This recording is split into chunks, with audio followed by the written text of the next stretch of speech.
Hello and welcome to another episode of Gemstone Mine. I'm John and today we have another video primer.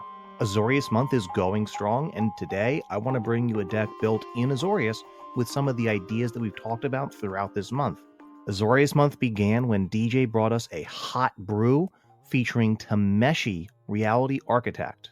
We then used that to learn a lot about how Control in general and Azorius in specific play in cEDH and Commander in general. So today, we're going to go deep and build our own Azorius deck using Oji, Exquisite Blade, another card out of Commander Legends Battle for Baldur's Gate. And I think you may see some parallels with what we're doing here to what a lot of other brewers in cEDH have already started to do with another very good kitty in cEDH. But before we get started, I wanted to thank you again for joining us. Azorius month has been really fun, and I have been having a great time working with the folks with the CCO Media Group.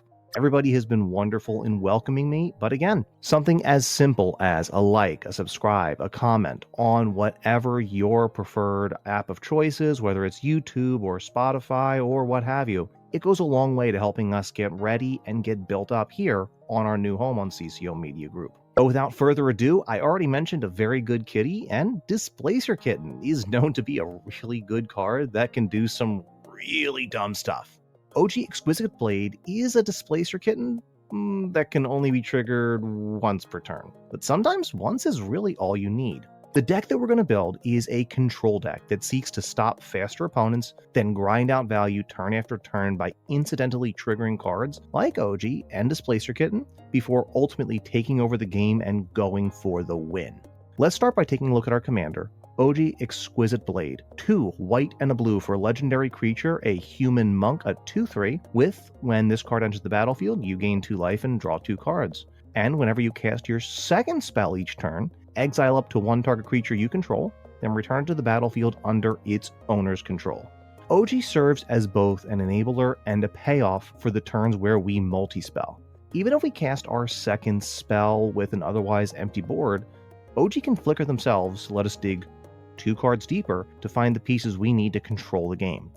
The ideal scenario for Oji is that we have a bevy of other creatures with useful ETBs waiting for us to trigger. One thing to note, none of our ETB triggers are ever wasted with Oji because we can always trigger another ETB with our commander. Spellseeker to go get a Swords to Plowshares doesn't feel like a wasted card because if we turn around and cast that removal spell in the same turn that we tutored for it, we can flicker Spellseeker to go get the tutor or silence that we originally wanted. Oji helps us get ahead by letting us double dip on our ETB triggers. And the Scry really shouldn't be ignored either. Being able to scry 2, not too exciting. Being able to scry 2 20 times?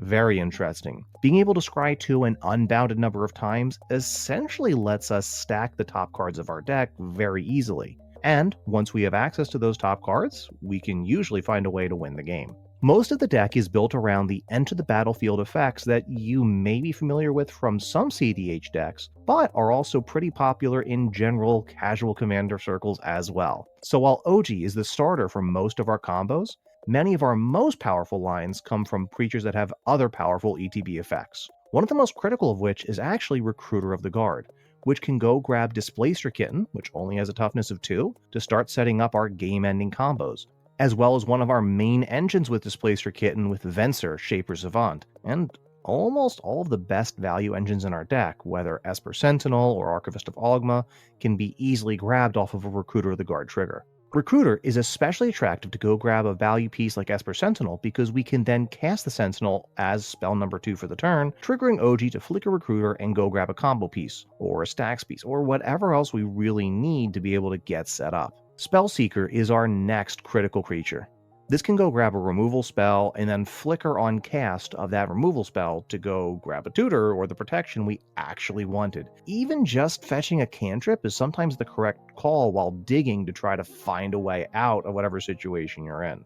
Next up, clones like Flesh Duplicate and Phyrexian Metamorph are already really popular right now with how the cEDH metagame is shaping up, but they are also best spent in this deck early to copy a value creature on the other side of the battlefield, because they can always be reset into something more potent and powerful later on. Play them out early, get your value, then flicker them into the best thing on the battlefield, or set up a double Displacer Kitten moment. Next up is a card that you've probably not seen in cEDH in a while, or probably Commander in a while in a general, which is Augur of Bolas. Augur of Bolas serves to act as a pseudo-draw enabler which gets around Orcish Bowmasters. When flickered an unbounded number of times, we can put every instant and sorcery into our hand, including a cantrip like Ponder. From there, flicker Oji Exquisite Blade to scry an outlet, draw it with the cantrip, and proceed to win. And speaking of outlets, our next card that we want to talk about is White Plume Adventurer, which grants the Initiative, an underexplored source of turn-over-turn value in cEDH. With unbounded flickers, Undercity gives us multiple outlets to win. The Trap Room lets us damage our opponents out with 24 flickers for 120 total damage, while the Archive Room allows us to draw our deck, or Throne of the Dead 3 can put a combo piece onto the battlefield, which we've already scried to the top with Oji. Next up, we're running a couple of really strong removal creatures in the form of Skyclave Apparition and Solitude.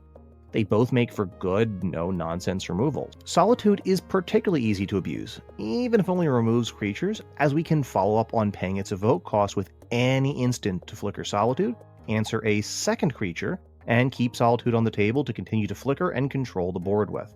Skyclave Apparition has a greater upfront cost, but with unbounded flickers, we can exile everyone's battlefields and leave them with just a few tokens. And both of them are fetchable with Recruiter of the Guard. Next up, Snapcaster Mage makes the cut. While it's not very popular in cEDH these days, it makes it really easy for us to double spell, giving a cantrip or piece of interaction in our graveyard flashback on the turn we cast it, as well as giving us some of the same flexibility with our spells in our graveyard that we already enjoy with creatures on the battlefield with our clones, in that we really shouldn't feel like we're restricting ourselves and throwing away interaction to remove a potential problem, when we can just go back, get it back with Snapcaster Mage later, and try to cast again for something more valuable. It really adds a lot of reach to our deck. Next up is Spellstutter Sprite, a reusable counterspell against 1 mana value spells, which we can use to win a number of counterspell fights on the stack. Some of the most played counters in the format have a mana value of 1, but more interestingly, we can also flicker one of our clones to copy Spellstutter Sprite if we need to start countering 2 mana value spells. Next up is another powerhouse common in the form of Trinket Mage, a creature which on ETB can get us most of our mana rocks, as well as Sensei's Divining Top, Grafdigger's Cage, and Esper Sentinel. Top in particular with Trinket Mage, combined with infinite ETBs, allows us to draw our deck, making it a great outlet. Finally, we are also running Venser, Shaper Savant. It's a very expensive remand or boomerang, but importantly forms a combo engine with Displacer Kitten, and any number of mana rocks that collectively tap for more mana than they cost to cast. So for example, with Mana Crypt and then a 1 or 2 mana value rock, and generate an unbounded amount of mana. We'll talk about that combo in a couple of moments. But before we continue, we are part of CCO Media Group, and that means we are sponsored by FusionGamingOnline.com, your source for all your gaming needs. This month, we have talked a lot about different awesome cards in Azorius, especially thanks to White getting all these awesome card draw engines. Esper Sentinel. We never thought we would have gotten that even 5 years ago, and now it's a staple in cEDH. If any of these are cards that you want to give a try now, why don't you check them out over at Fusion Gaming Online. You can use the promo code that's on your screen or in the episode description to save 5%. That's FusionGamingOnline.com, your source for all your gaming needs. Now, we are an Azorius deck, and we aren't going to win any races, so we're going to control the game early while we grind out value. Remember our mantra for playing Control in multiplayer? First, don't lose. We're running a typical suite of counterspells. We've got your free counterspells with Fierce Guardianship, Force of Negation, Force of Will, Mental Misstep, Mindbreak Trap, Pact of Negation. We're also running all the cheap 1-mana spells that we can use in order to have our cheap counterspells. An Offer You Can't Refuse, Flusterstorm, Swan Song, all very important. But remember rule number 2, keep our opponents manageable and predictable. Since we're trying to control our opponents, we want to make sure they cannot enact their plans before we can enact ours.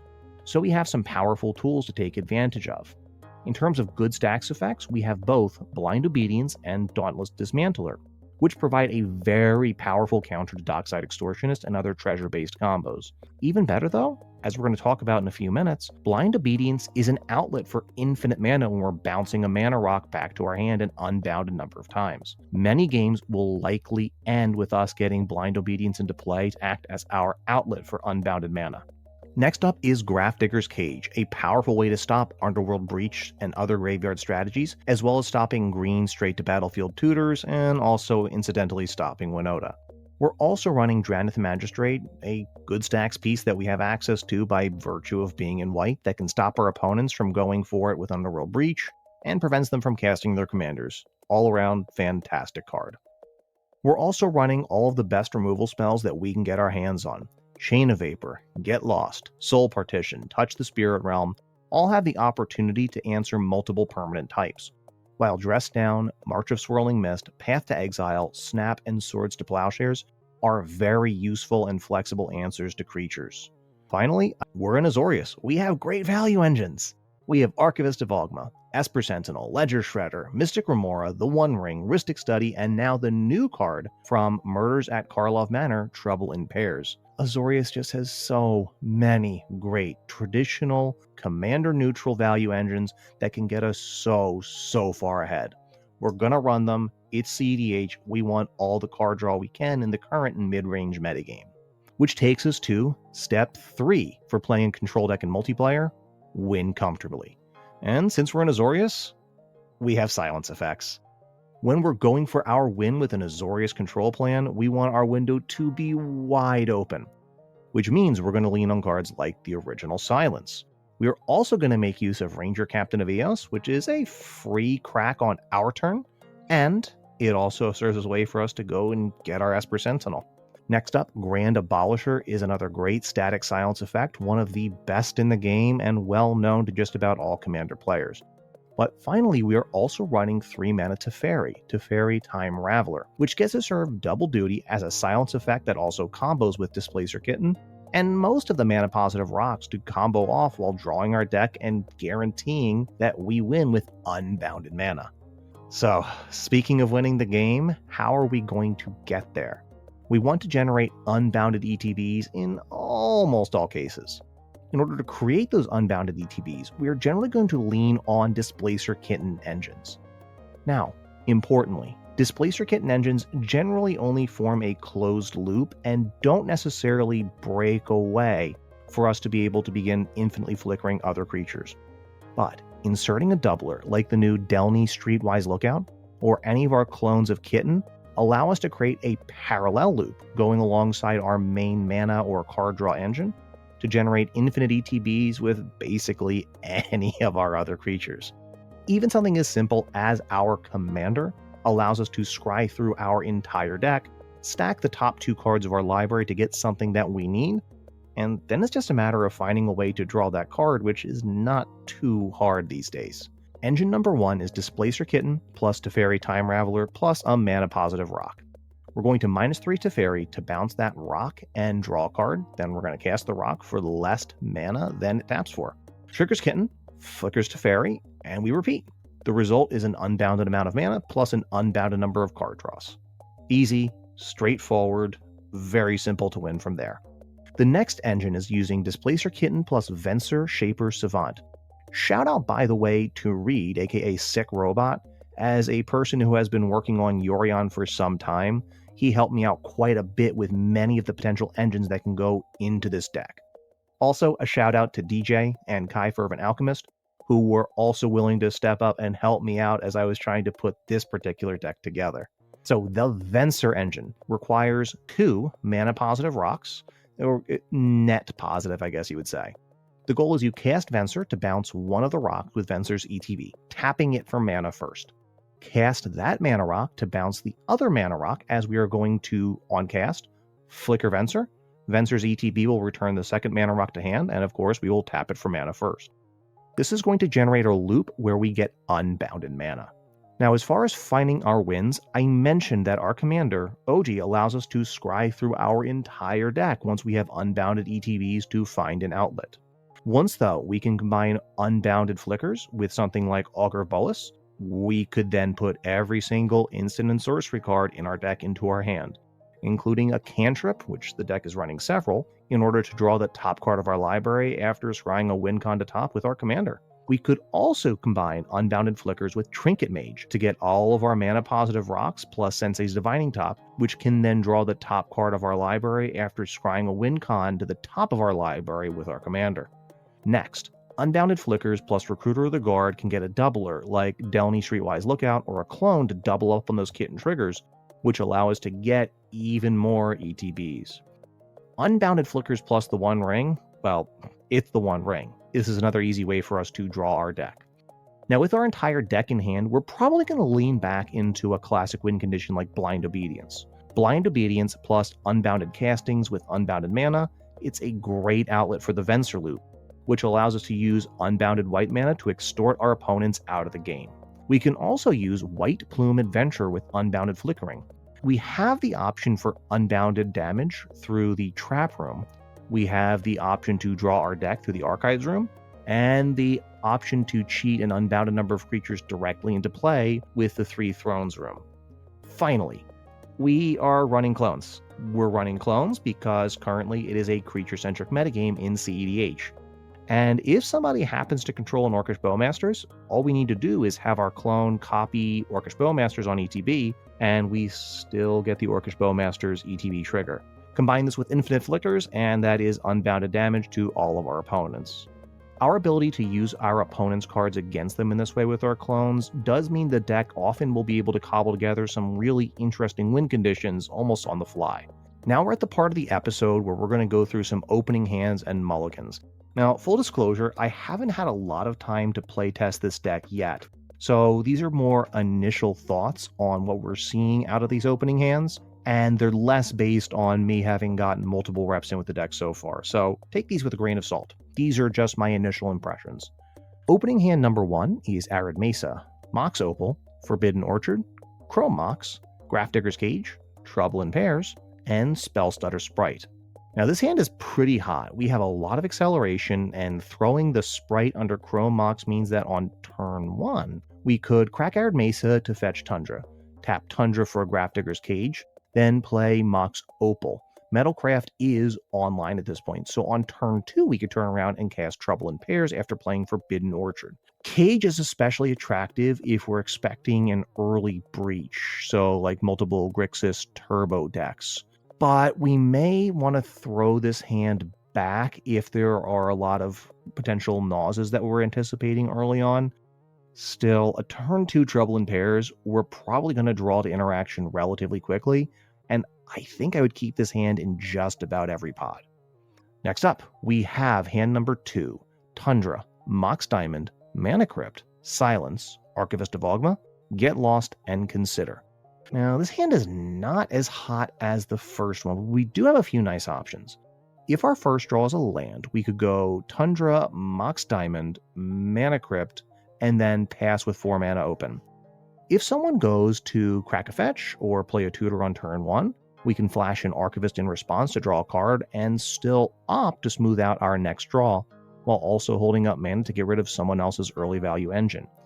If we don't top deck a land, we probably go Tundra plus Mana Crypt and hold up for Archivist, and if nobody fetches into it, we just opt to be able to smooth things out for turn number 2. We really want to hit that second land for 4 mana on turn 2 as early as possible.